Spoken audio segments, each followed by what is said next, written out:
So ఎక్కడికి వెళ్ళినా తునిగా ఆటోల్లోను tea కొట్లలోను pan డబ్బాల దగ్గర వినబడుతున్నప్పుడు మనకి ఆనందం. తిరుపతి వెళ్తే తిరుపతిలో వినబడుతుండే, విజయవాడ వెళ్తే విజయవాడలో వినబడుతుంది, మనం హ్యాపీ.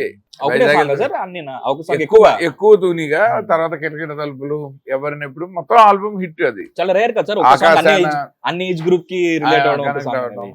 సో నేను కాన్ఫిడెంట్ గా ఉన్నాను. ఆ music first pilot cinema success కి, అప్పట్లో, ఇప్పుడు కాదు.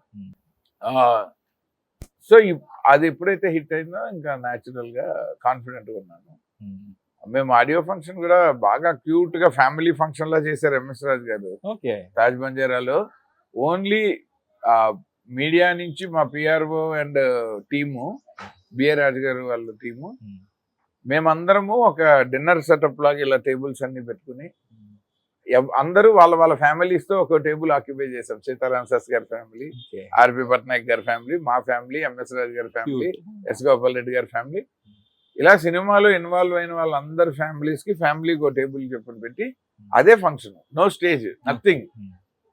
ఒక యాంకర్ ని పెట్టి మైక్ అలా పాస్ ఆన్ అవుతూ ఉంటుంది. ఎవరు వాళ్ళు టేబుల్ మీద కూర్చుని తింటూ తాగుతూ మాట్లాడేసాం.